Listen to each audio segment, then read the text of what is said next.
When Rosa Lokaisingh was 10 years old, she earned a scholarship to one of the top 3 all-girls schools in her native Trinidad. At 13, she overheard a conversation that the school administrators had with her father, who said she'd have to leave the dormitory because her father was behind on payments. As the 6th of 10 children, Rosa knew her dad was stretched to the limit. To help pay, Rosa got a part-time job after school and weekends. 7 years later, Rosa was working in a bank and loving it when her father passed away.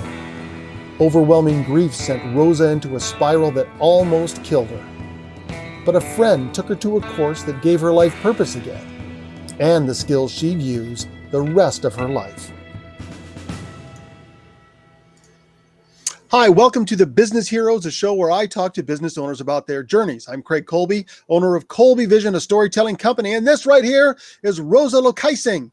She is the owner of the well-named company Connecting You. Welcome, Rosa. Thank you, Craig. Thanks for inviting me here today. My pleasure. I've enjoyed talking to you previous to this, and I know people are going to love hearing your story. And let's start by just telling people a little bit about what Connecting You is. Thank you. Connecting You is a company that was formed to work with entrepreneurs to help them perfect their networking skills, to really bring connections into this space. They have been so frustrated at not making the right connections, even though they're networking ferociously. So what I do is I help them come together in live events and now online events, bring a business match to them and help them find a true connection that expands their business globally.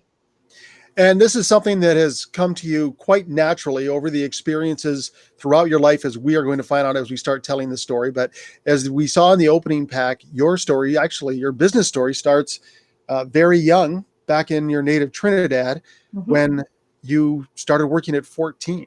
Can you tell me what were the circumstances behind your decision to start working at 14?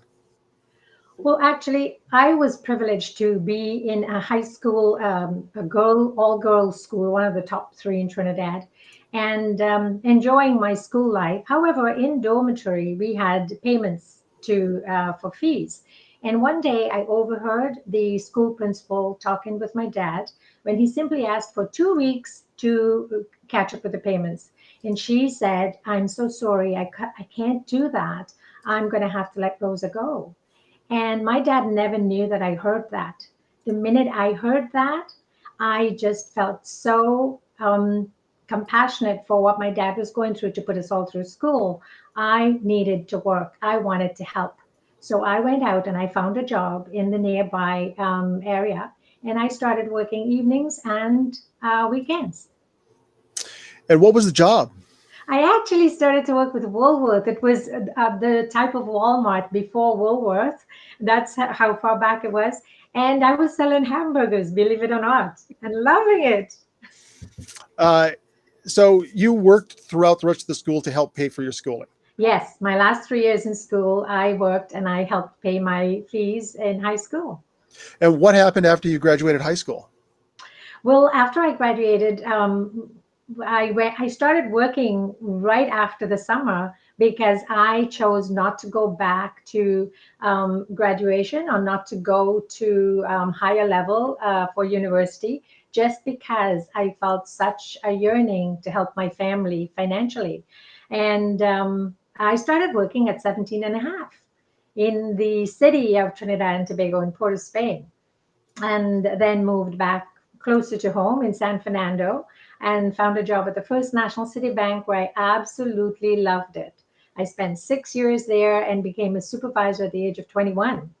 And then, that was when shortly after, at 23, my father died. And it was the saddest, blackest day in my life. First of all, why did that affect you so much? Well, my dad was my hero. We felt like soulmates because he truly understood my differences, the way I didn't follow rules all the time, and the way I wanted to live life on my own terms, and would not judge me or question me. Instead, he empowered me and supported me and really listened. And I felt like he was a psychologist in his own terms, the way he questioned us and listened and supported all the time. There was absolutely no judgment from my father all the time while I was growing up. And I was just so admirable of that quality in him. And so I felt totally loved and accepted by my dad. So he was my best friend, my soulmate, my everything, my hero. And he shouldn't have gone. In my eyes, I never expected him to go anywhere. He was to stay with me and walk me down the aisle. Never happened. And so he was the greatest connection in your life. He absolutely was. Because he And connected me actually to the first job that I had. He got me connected there and then found a connection for me at the First National City Bank as well. and as the, raising 10 children, um, I mean, that's heroic by any standard. So Really. like and to put you into that, continue with you in that special school, obviously quite a man. So Yeah. how did that loss affect you? Well, Craig, um, even though I was going to work because I refused to stay home, I'm a workaholic in many ways. I um I was hurting inside. I felt the world was really empty. There were bodies walking around, but there was no life. Um, People were just people, but nothing to me. I disconnected myself from humanity, literally. And I was in a very dark place, and I didn't know that that was depression. But I was really not concerned with anybody else and their feelings or their thoughts. I just wanted to wallow in my own self pity and loss of my best friend in the world going. Um, and at that time, I working in the bank, I put my head down on the desk and I fell asleep for 2 hours. A good job it was at the back office. They took me to the doctor and found out that my blood pressure was so low that I should not have been alive. And the doctor said, I don't know how come you're alive. You should be dead. It was 80 over 60. Wow. And I was just really down. What did you do next? Well, then my best friend, who was also a soulmate in my life, Steve, he couldn't see me that way anymore. And he said, Hey, Rosa, listen, I want to do something for you. You're always doing things for us. Would you please come with me to this course? I need you to come back to us. And I go, come on. I really didn't believe that anything was possible. And he said, just trust me. And I said, I do. So I'll come. So I went with him, took a Dale Carnegie course, and I tell you, I had no idea what this man was all about. He talked about getting in touch with your spirit, your inner self, your authenticity, and how to be yourself completely.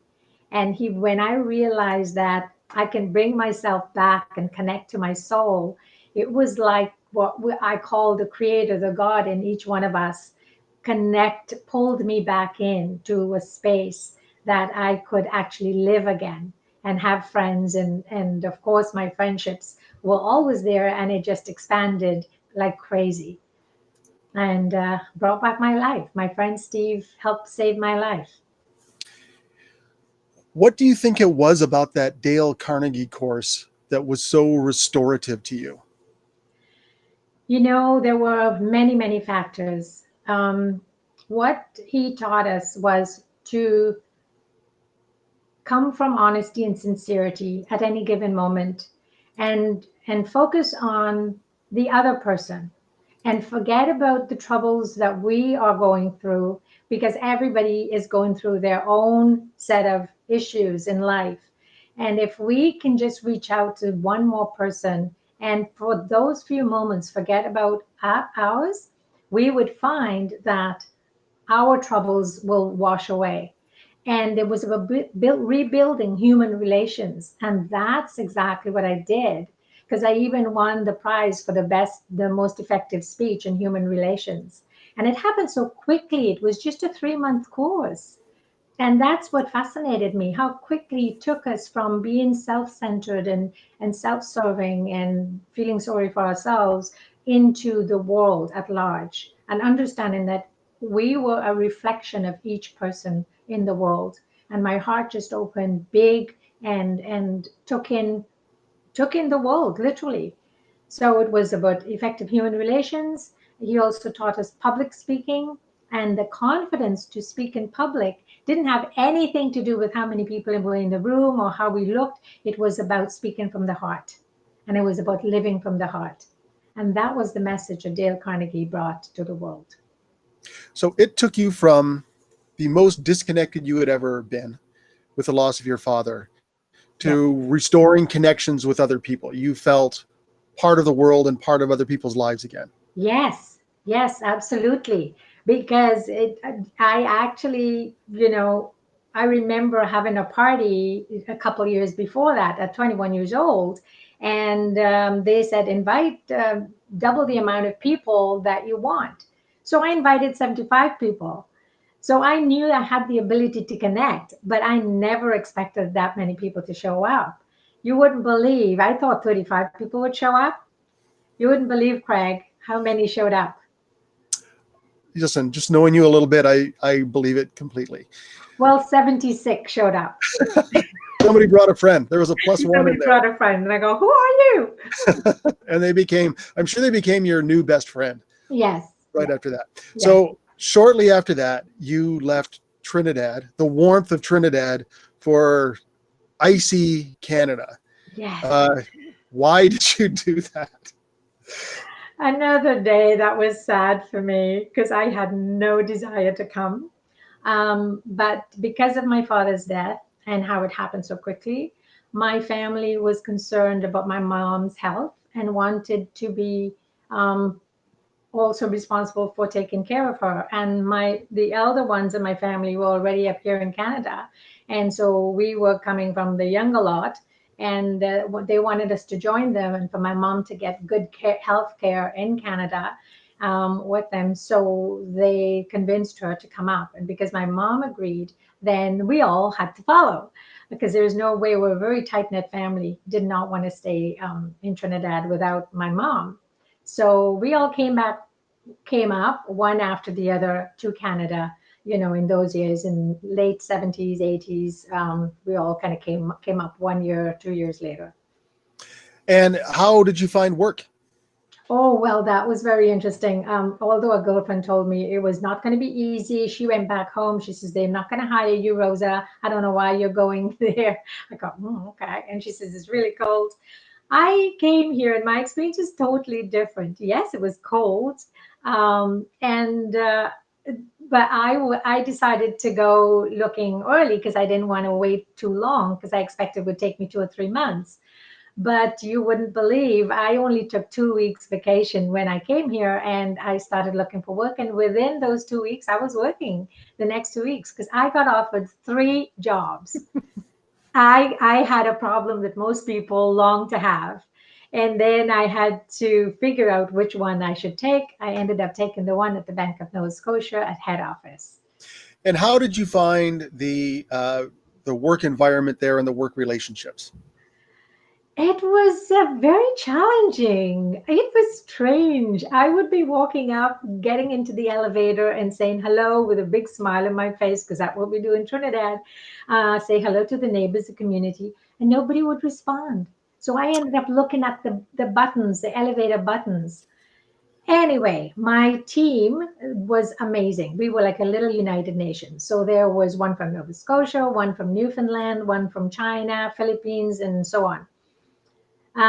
And work was good, but I finished my job in half a day. And so I ended up asking to go up to the human relations desk and help, and they allowed me.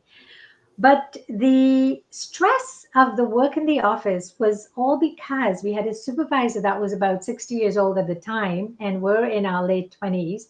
And we're thinking, where did this lady come from? She's acting like a school principal to us, and nobody was comfortable. And they were really, really intimidated by her and did not want to address anything. So I suggested that we talk to the manager and we address this because it is not healthy to live this way. And they agreed. And when I said, "Well, let's go talk to her now," he's coached us. They said, "No, no, no, you're speaking on our behalf. We can't do this." I could not believe there's this newbie, 2 years in Canada, not even 2 years, my first year, and they're asking me to go speak to the supervisor. I said yes because I wanted to. I'm all about solution. I need to find a solution. If I need to do the grunge work, I'll do it. Let's find a solution. So I did. I spoke with her, and this woman had tears in her eyes when she heard what I said to her. And she says, "I wish somebody had told me before." And it really lifted my heart because she and I became friends. When I left there, she not only gave me a beautiful lunch, but gave me flowers, gave me a poetry book, and invited me home for tea.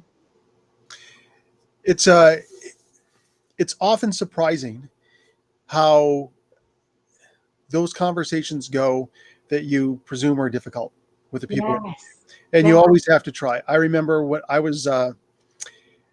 I've supervised a lot of teams over my career, and I even had the nickname coach because of the way I approached it, and which was always energetic and supportive. And I remember I had taken over another team, and it was primarily young women. And one woman who I'd managed before took me aside and said, "A little less coach," and that meant a lot to me because now I could supervise more effectively this new team that I was in charge of. So Right. I have no doubt that that woman loved hearing that so that she could be better at her job. Exactly, because she was a very proud woman. She was brought up very British, even though she was born in Jamaica, grew up in Cuba, but she lived in England and studied in England. She was a very proud, very British, Jamaican woman. And I really liked her. But I understood her British background. Maybe that had something to do with it. And so I could relate to it. And, I just empowered her at the very beginning and raved about her positive qualities that we saw in her and how she impacted us as human beings. But there was one thing that was hindering our productivity and our joy in the office. And we're wondering if she'd be willing to work with us on that, you know? And you phrased it in positive terms, Hmm. which Absolutely. is it was didn't come across as straight criticism of her. You know, you acknowledged her strengths and then talked about ways she could help you, which is a very positive, results oriented way to go. So, Exactly. you know, it speaks well to your ability to connect and to your courage. Yeah. So But Craig, after you, you know what? I also pray about everything before I start doing it. And I prayed about that before I spoke with her because I want to be connected from the heart and not from the head. And I trust that the right words will come in the moment. So it's not rehearsed. well, sincerity Yeah. goes a long way. Now, I know from our previous discussion that when you came to Canada, you had a pattern in the jobs that you would come. You would come, get a job, do well, get promoted, help the business improve, and then leave after 4 years. And Mhm. you went from company to company. I know you went to for a t-shirt shop and helped them expand and help the young people there uh, who are, you know, students find better jobs. You went to a French um, thermal undergarment company and helped them move up. But there was that pattern: come Yes. in 4 years after you've improved, and then move on to something else. Yeah. Um, why was that? Well, it was funny because at some point I felt, oh my, people are going to judge me when I do my resume and say she doesn't hold on to a job. And then I spoke with some people who were wiser and older and more brilliant than me, and they said, "Oh no, if it's the right person hiring you, they will see what I see." And the truth is, I was able to bring the company to a place within 2 years where they are high functioning and the team is so blended and so cohesive that I could walk away, go for a long lunch, go away for a holiday, and the company would run itself. And we increased profits by 30% to 35%. And I made sure that that was happening. So if in the next 2 years, which was now 4 years, they were not giving me any more challenges and anything more to do to grow the company, I wasn't being sent on courses, I wasn't being paid for my time learning courses. I thought, oh, okay, I need to move on because I need to keep learning and growing and, giving back to the world on a higher level every single year. And that's why it only lasts 4 years. That's my learning curve time. Yeah, there's an executive that I used to work for who said that she had the same thing. She had like an internal clock that would go off. Um, Really. Further on in your career, after you've been through a bunch of different jobs, one of the positions that you worked in was helping immigrants and executives find better jobs in Canada. Mhm. What was that job about? That was in actually, I was in recruiting first before I went to helping immigrants. So, in recruiting, and that was after the bank because I wanted to really work with human relations. Um, so, in finding placements for high level executives, because I started at admin and moved my way up very quickly. And when I saw how hurt those executives were, that they were not being given the right tools to find a new job, I was sitting with them in the offices until 8 p.m. at night, helping male executives, especially because they were very, very proud about, going to work and feeding the family. And I would stay there and help them actually learn how to do an interview and present themselves, respectfully, um, and get over that fear of lack of confidence and all of that. But when I saw that I was only able to give them a fish and we were only serving 5% of the clientele, I went back. I went over to the not-for-profit side where I could serve 95% of the population, and that's where I worked with newcomer professionals. At what point did you decide to start your own company? Well, after working with newcomer professionals for 15 years, which I absolutely loved, I actually worked with the mentoring program where we again, because of my networking skills, was able to increase the employment for my groups by about 25 to 30%. And having been able to do that so successfully, um, I went on to a project at the Board of Trade because the not for profit side was being cut back in funds and they were asking us to take lower positions. And I never turned back. I always want to move forward and move up. So I got a contract with the Board of Trade. Advantage Mississauga to work with academia and businesses and bridge that communication gap. So I worked with the college and the employers. So I had a lot of networking events and I had a lot of focus groups happening to gather information. But in seeing the ineffectiveness of networking, I had no idea that in 2015 that people would be still having difficulty making true connections while networking. Instead, they collected business cards. It really bothered me that 80% of the economic growth was supposed to come from small to medium sized businesses, and we were still not making those connections. I wanted to do something. So I started teaching networking skills to entrepreneurs right there on a part time basis while I was at the Board of Trade. And very quickly after my project ended, I started my own company called Connecting You. And what have you enjoyed about that job?